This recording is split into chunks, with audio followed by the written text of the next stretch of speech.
कहानी शुरू होती है अमेरिका के टेक्सास शहर से, जहां हमें एक लड़की और उसकी छोटी बहन को दिखाया जाता है जो कि पास के एक शॉप में सामान ले रही होती है। तभी बड़ी बहन अपनी छोटी बहन को छोड़कर पास के टैक्सी शॉप में जाती है। वो कुछ खाना खरीद रही होती है। शॉप का लड़का उसके साथ फ्लर्ट करने की कोशिश करता है। हालांकि थोड़ी देर बाद वो ऑर्डर को लेने के लिए अपनी टैक्सी के अंदर चला जाता है। तभी वहाँ पर कुछ लोग अपनी गाड़ी से आते हैं और उस लड़की को किडनैप करके वहाँ से ले जाते हैं। अब सीन यहीं से शिफ्ट हो जाता है और हमें बताया जाता है कि टेक्सास शहर में ऐसे ही कई लड़कियां गायब हो चुकी हैं, जिन्हें खोजने में पुलिस भी आज तक असफल रही है। यही कारण था कि अब टेक्सास शहर में बहुत ही सारे लोग डरे हुए थे।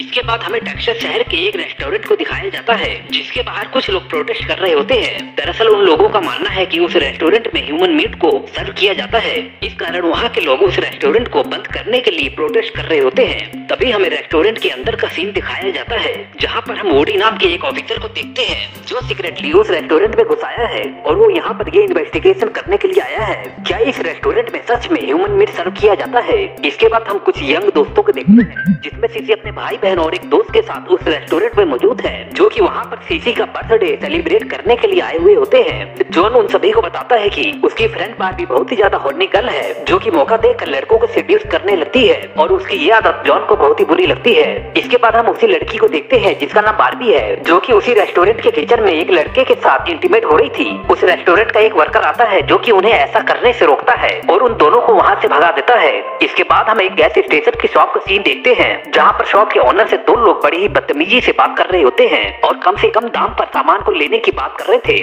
और तभी हम वहाँ पर सीसी और उनके दोस्तों को देखते हैं, जो कि गैस भरवाने के लिए वहाँ पर पहुँचे थे। इसके बाद बार्बी उस शॉप के अंदर चली जाती है, जो कि उन दोनों आदमियों से बहस करने लगती है और उनके ऊपर उनका ही सामान फेंक कर भागने लगती है। सीसी और उसके सारे दोस्त गाड़ी पे बैठकर वहाँ से बड़ी ही तेजी से चले जाते हैं, लेकिन वो दोनों लोग उनकी गाड़ी का पीछा करने लगते हैं और वो लोग तेजी से गाड़ी को चलाने लगते हैं। और तभी एक डॉग उनकी गाड़ी के सामने आ जाता है और वो मारा जाता है। इस दौरान उन दोनों आदमियों के कार का एक्सीडेंट भी हो जाता है। तभी हम वहाँ पर कुछ गैंग के मेंबर को देखते हैं, जो कि उन दोनों आदमियों को पकड़ लेते हैं। अब उनके मेंबर्स में से कुछ लोग सीसी की गाड़ी का पीछा करने लगते हैं। इसके बाद वो दोनों लोग उन गैंग के मेंबर से माफी मांगते हैं और वो बोलते हैं कि वो उसके कुत्ते की भरपाई कर सकते हैं, लेकिन वो गैंग मेंबर उनकी कोई भी बात नहीं सुनता। उन्हीं में से एक आदमी अपने पास में रखी हुई एक रोड निकालता है और उस आदमी के हाथ पैरों को तोड़ देता है। ये देखकर दूसरा आदमी काफी ज्यादा डर जाता है और वहाँ से भागने लगता है, लेकिन उस गैंग का एक आदमी उसके ऊपर रोड फेंक कर उसे गिरा देता है और जिसके बाद वो उसे भी खत्म कर देता है और गाड़ी की डिक्की में उन लोगों की लाश को रख के उन्हें काटने लगते हैं। दूसरी तरफ हम सीसी और उनके दोस्तों को देखते हैं, जो कि उन लोगों से अपनी जान बचा के भाग रहे होते हैं, लेकिन तभी उस गैंग के लोग अपनी गाड़ी से उनकी गाड़ी पर टक्कर मार देते हैं, जिससे गाड़ी के अंदर सीसी और उसके लोग घायल हो जाते हैं और उसी हालत में वो लोग कार छोड़कर वहाँ से भागने लगते हैं। उस गैंग का लीडर सीसी को देख लेता है और वो अपने आदमियों से कहता है कि उसे सीसी जिंदा चाहिए, क्योंकि उसने सीसी को किसी और काम के लिए चुन लिया है। वही सीसी और उसके लोग अपनी जान बचाने के लिए अलग अलग रास्ते पर भागने लगते हैं। अब बार्बी और उसका दोस्त वहाँ से भागने लगते हैं और थोड़ी ही दूरी पर बार्बी थक जाती है और वहीं पर ही रुक जाती है, जिसके बाद जॉन उसे कहता है कि हमें भागते रहना चाहिए, नहीं तो वो लोग हमें खत्म कर देंगे। बार्बी उसे कहती है कि तुम उन लोगों को कुछ पैसे ऑफर कर दो ताकि वो हमारा पीछा छोड़ दे, क्योंकि जॉन एक बड़े बिजनेसमैन का बेटा होता है जिसके पास बहुत ही सारा पैसा है। जॉन उसे भागने के लिए कहता है, लेकिन वो थक चुकी थी, इस कारण से वो नहीं भागती है। अब जॉन अकेले ही वहाँ से चला जाता है। तभी वहाँ पर गैंग का एक आदमी आ जाता है, जिसे देखकर बार्बी उसे सेड्यूस करने के लिए कहती है ताकि वो गैंग मेंबर उसे छोड़ दे, लेकिन वो गैंग मेंबर बार्बी पर अटैक कर देता है और इस बीच वो जोर से चिल्लाने लगती है। उसकी आवाज को अब जॉन भी सुन लेता है और वो दोबारा से बार्बी की तरफ भागने लगता है। इसके बाद हम सीसी और बैन को देखते हैं। अब सीसी भागते हुए थक चुकी थी और वो पुलिस से कांटेक्ट करती है और वो बताती है कि कुछ लोग उसे मारने के लिए पीछे पड़े हुए हैं। इससे पहले कि सीसी उन्हें बताती कि वो लोग कहाँ पर हैं, उसके मोबाइल का नेटवर्क ही चला जाता है, जिससे कॉल डिस्कनेक्ट हो जाता है और इस वजह से सीसी को बहुत गुस्सा आता है। दूसरी तरफ बार्बी को बचाने के लिए जॉन वहाँ पर पहुँचता है और उस आदमी पर अटैक कर देता है। इसी बीच बार्बी अपनी जान बचाकर जॉन को उस गैंग मेंबर के पास छोड़कर वहाँ से भाग जाती है। इसके बाद वो गैंग मेंबर जॉन को मारने लगता है और तभी वहाँ पर उस गैंग का लीडर आ जाता है, जो कि उस आदमी को सीसी को पकड़ने के लिए कहता है। इस बीच जॉन गैंग के लीडर को बताता है कि उसके पास बहुत ही सारे पैसे हैं, जो कि वो उन लोगों को दे सकता है, लेकिन वो लीडर उसे मना कर देता है क्योंकि उसे तो किसी और चीज की जरूरत होती है।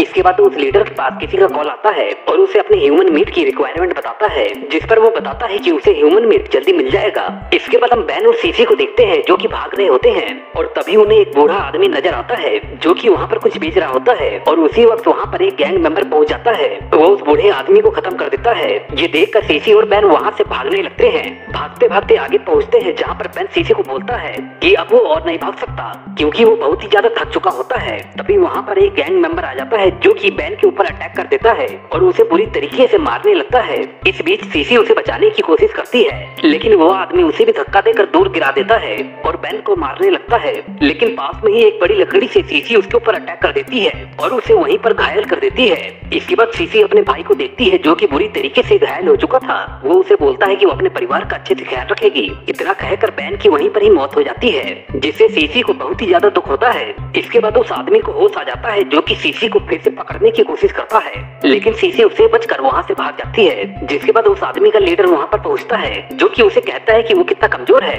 क्योंकि वो एक लड़की को नहीं पकड़ पाया और वो लीडर अपने ही आदमी को गोली मार देता है जिससे उसका आदमी मर जाता है। अब इसके बाद हम उसी लड़के को देखते हैं जो कि रेस्टोरेंट के अंदर बारबी के साथ इंटीमेट हुआ था और वो भी उसी गैंग का एक मेंबर होता है। वो बारबी को ढूंढने के लिए जाता है और उसे वो दिख जाती है और वो बारबी का पीछा करते हुए आगे बढ़ता है। बारबी बिल्डिंग का दरवाजा तोड़कर अंदर घुस जाती है। वो लड़का भी उसका पीछा करता है लेकिन बारबी भी उसी बिल्डिंग में छिप जाती है। वो लड़का उसे बोलता है कि मैं तुम्हारी स्मेल से तुम्हें ढूंढ लूंगा। ये सुनकर बारबी एक लॉकर के अंदर छिप जाती है और वो लड़का उसकी स्मेल से आगे बढ़ता है लेकिन उसे बारबी वहाँ पर नहीं मिलती है तो फिर वो वहाँ से जाने लगता है। तभी बारबी बाहर निकलती है और वो लड़का एकदम से बारबी के सामने आ जाता है जिसके बाद उस लड़के को देखकर बारबी उसे सेड्यूस करने की कोशिश करती है और उसे गले लगाती है और किसी भी करती है। लेकिन तभी वहाँ पर उस लड़के का साथी आ जाता है और वो बारबी पर अटैक कर देता है जिससे कि वो वहीं पर बेहोश हो जाती है। दूसरी तरफ हम सीसी को देखते हैं जो कि भागते हुए आगे बढ़ रही थी। तभी उसे पुलिस की गाड़ी नजर आती है जो कि सीसी और उसके दोस्तों को ढूंढने के लिए वहाँ पर पहुंची थी। लेकिन इससे पहले कि सीसी उन पुलिस वालों को आवाज लगाती वो लोग वहाँ से चले जाते हैं और तभी वहाँ पर गैंग का लीडर आ जाता है जिसे देखकर सीसी भागने लगती है और भागते हुए एक बिल्डिंग में पहुंच जाती है। वो लीडर भी उसका पीछा करते हुए सीढ़ियों से आगे बढ़ता है लेकिन सीसी एलिवेटर से होते हुए एक रूम में चली जाती है। लेकिन इससे पहले कि उसका गेट बंद होता है गैंग का लीडर वहाँ पर पहुंच जाता है और वो गेट के अंदर अपना हाथ फंसा देता है मगर सीसी किसी तरीके से उस दरवाजे को बंद कर देती है।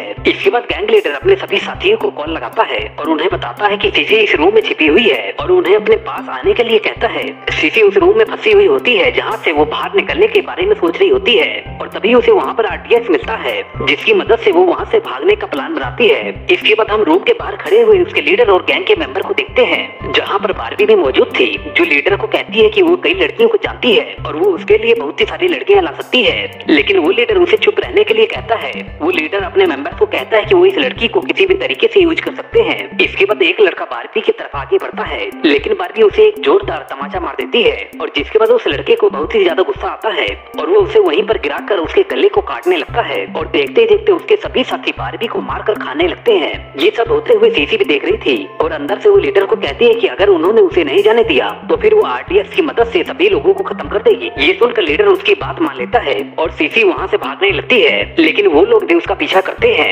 एलिवेटर से जैसे ही सीसी बाहर आती है उनमें से एक गैंग मेंबर उसे पकड़ लेता है और वो लोग उसे पकड़कर वहाँ से ले जाते हैं। रास्ते में उन लोगों को 2 पुलिस वाले रोक लेते हैं और एक पुलिस वाला समझ जाता है कि वो लोग सीसी को किडनैप करके कहीं ले जा रहे हैं लेकिन उसका सीनियर पुलिस वाला उसे सीसी की मदद करने के लिए मना कर देता है क्योंकि वो जानता है कि वो गैंग लीडर और उसके साथी कितने खतरनाक हैं। अब सीनियर पुलिस वाला अपने जूनियर पुलिस वाले पर गन पॉइंट कर देता है और उसे वहाँ से चलने के लिए कहता है। अब वो दोनों पुलिस वाले वहाँ से चले जाते हैं। अब इसके बाद गैंग लीडर और उसके साथी सीसी को लेकर अपने अड्डे पर पहुँचते हैं जहाँ पर हमें एक डॉक्टर को भी दिखाया जाता है। वो डॉक्टर सीसी और गैंग मेंबर को अपने साथ अंदर लेकर चला जाता है। बाकी के गैंग मेंबर भी थोड़ी देर बाद अंदर चले जाते हैं क्योंकि उन लोगों को भी सीसी को तड़पते हुए देखना था और तभी वो डॉक्टर उन लोगों को इलेक्ट्रिक शॉक देता है और गैंग लीडर उस लड़की को लेकर एक अलग रूम में पहुंच जाता है और उसे वहीं पर बांध देता है। इसके बाद वो डॉक्टर सीसी के प्राइवेट पार्ट में कोई लिक्विड इंजेक्ट करता है। उसके बाद लीडर और डॉक्टर सीसी को लेकर एक दूसरे रूम में जाते हैं जहाँ पर सीसी को और भी कुछ लोग नजर आते हैं। वहाँ पर हमें एक खुखार आदमी नजर आता है जो कि लोगों को गाजर मूली की तरह चबा जाता था। वहाँ पर मौजूद एक आदमी सीसी को बताता है कि अगर वो उनके साथ कोऑपरेट नहीं करेगी तो फिर वो लोग उसे उस आदमी के हवाले कर देंगे। तभी वहाँ पर उन्हीं लोगों का एक आदमी आता है जो कि लीडर से किसी बात को लेकर बहस करने लगता है। सीसी इस बात का फायदा उठाने की कोशिश करती है और उस मेंबर को लीडर के खिलाफ भड़काने की कोशिश करती है। इस दौरान वो आदमी सीसी के ऊपर चाकू से अटैक करने के लिए आगे बढ़ता है लेकिन सीसी उसे पकड़ लेती है और उसके ऊपर चाकू से अटैक करके वहाँ से भाग जाती है। सीसी वहाँ से भागकर एक दीवार की तरह से होते हुए आगे बढ़ती है लेकिन वो लोग उसे ऐसा करने से रोकते हैं मगर वो उनकी कोई बात नहीं सुनती है और उस तरह से होते हुए एक रूम में पहुँचती है और जहाँ पर उसे वही पुलिस वाला नजर आता है जिसका नाम बड़ी है, जो कि उस रेस्टोरेंट में इन्वेस्टिगेशन करने गया था। बड़ी सीसी को बताता है कि इन लोगों ने उसकी बेटी को किडनैप कर लिया है और वो उन लोगों को खत्म करने के लिए यहाँ पर आया है। और तभी वहाँ पर एक गैंग मेंबर आ जाता है जो कि सीसी को पकड़ने के लिए आगे बढ़ता है, लेकिन बड़ी उसे अपनी गन से शूट कर देता है और वहाँ से भाग जाता है। इसके बाद सीसी भी वहाँ से भागते हुए आगे बढ़ती है और एक किचन के पास आकर वो देखती है किचन में मौजूद एक लड़की को डॉक्टर ने किडनैप करके रखा हुआ है। अब किसी तरीके से सीसी उसके पास पहुँचती है और उसे वहाँ से ले जाने के लिए कहती है और उससे पूछती है कि क्या वो पुलिस वाले बड़ी की बेटी है। तो फिर वो लड़की उसे बताती है कि हाँ, उसके फादर पुलिस में है। इसके बाद सीसी वहाँ से उसे ले जाने लगती है, लेकिन वो लड़की उसे कहती है कि ये लोग बहुत ही अच्छे हैं और वो लोग उसका बहुत ही अच्छे से ख्याल रखते हैं। उसकी ये बातें सुनकर सीसी समझ जाती है कि इन लोगों ने उस लड़की को किसी तरीके का ड्रग दिया है और इसी कारण वो नशे में ऐसा कह रही है। अब सीसी उस लड़की को लेकर वहाँ से भागने लगती है, लेकिन वो लड़की वापस से उन्हीं लोगों के पास चली जाती है जो कि एक रूम में बैठकर पार्टी कर रहे होते हैं। ये देखकर सीसी अपनी जान बचाने के लिए वहाँ से भागने लगती है, लेकिन तभी वहाँ पर वही लड़का आ जाता है जिसके ऊपर अटैक करके सीसी वहाँ से भागी थी और वो उसका पीछा करता है। सीसी वॉशरूम में जाकर छिप जाती है और तभी वो लड़का भी वहाँ पर आ जाता है जो कि वॉशरूम के गेट को खुला छोड़ देता है, जिससे सीसी को लगता है कि वो लड़का वहाँ से चला गया है। जिसके बाद वो बाहर आती है तो फिर उसे वो लड़का वहीं पर ही नजर आता है, जिसे देखकर वो डर जाती है। अब लड़का उसे मारने के लिए उसके ऊपर अटैक कर देता है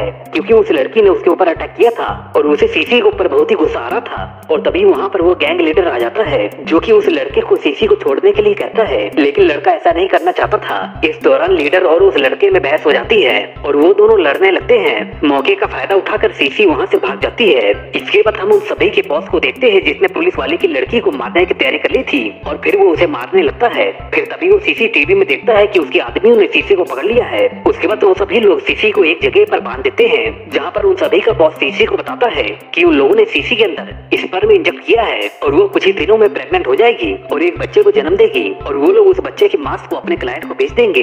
अब हम समझ पाते हैं कि वो सभी लोग एक साइको हैं जो कि लड़कियों को प्रेग्नेंट करके उनसे बच्चे पैदा करते हैं और उन्हीं के बच्चों के मांस को अपने क्लाइंट को बेच देते हैं। और तभी वहाँ पर वही पुलिस वाला एक लड़के को गन पॉइंट पर लेकर आता है और सीसी को वहाँ से आजाद करने के लिए कहता है। पुलिस वाला उन लोगों से पूछता है कि किसने उसकी बेटी को खत्म किया, तो वहाँ पर मौजूद सभी लोग उसी लड़के को पर इशारा करते हैं और कहते हैं इसी ने तुम्हारी लड़की को खत्म किया। अब पुलिस वाला उसे मारने के लिए अपनी गन को आगे लेकर बढ़ता है, लेकिन लीडर उसकी गन को छुड़ाकर उसे ही खत्म कर देता है। इस दौरान सीसी वहाँ से भाग निकलती है और भागते हुए बिल्डिंग के छत के पास पहुँचती है। हम उसी बिल्डिंग के छत पर एक आदमी को देखते हैं जो कि वहाँ से सुसाइड करने वाला होता है, लेकिन नीचे मौजूद पुलिस वाले उसे ऐसा करने से रोकते हैं और हम वहीं पर कुछ प्रोटेस्टर को भी देखते हैं। तभी सीसी उस बिल्डिंग से बाहर आने लगती है और वो गैंग मेंबर भी उसका पीछा करते हुए बाहर आते हैं जो कि प्रोटेस्ट कर रहे लोगों को और पुलिस वालों को बड़ी बेरहमी से खत्म कर रहे होते हैं। लेकिन सीसी वहाँ से भागने में कामयाब हो जाती है, पर एक आदमी अभी भी उसके पीछे पड़ा हुआ था जो कि उसके ऊपर अटैक कर देता है, लेकिन उससे बचते हुए किसी तरीके से सीसी एक गाड़ी के अंदर पहुंचती है जिसके अंदर 2 लोग मौजूद थे। वो लोग उसे गाड़ी में बैठाकर वहाँ से चले जाते हैं। दूसरी तरफ हम उसी बिल्डिंग के पास का नजारा देखते हैं जहाँ पर हमें पता चलता है कि अब वो खूंखार आदमी भी आजाद हो चुका है जो वहाँ पर मौजूद आम लोगों को बड़ी बुरी तरीके से खत्म कर रहा होता है और उन्हें मार कर खा रहा होता है। ये देखकर गैंग लीडर अपने सभी साथियों को बोलता है कि उन्हें यहाँ से भाग निकलना होगा, नहीं तो वो आदमी उन लोगों को भी खत्म कर देगा। इसके बाद हम सीसी और उन दोनों लोगों को देखते हैं। सीसी उन दोनों को सारी बातें बताती है और अपनी जान बचाने के लिए थैंक यू कहती है। वो आदमी उसे कहता है कि जब उसका ये बच्चा पैदा हो तो फिर वो उन दोनों के बारे में अपने बच्चे को जरूर बताए कि किस तरीके से 2 अंकल ने उसकी माँ की जान बचाई थी। और अब दोस्तों इसी के साथ ही कहानी यहीं पर एंड हो जाती है।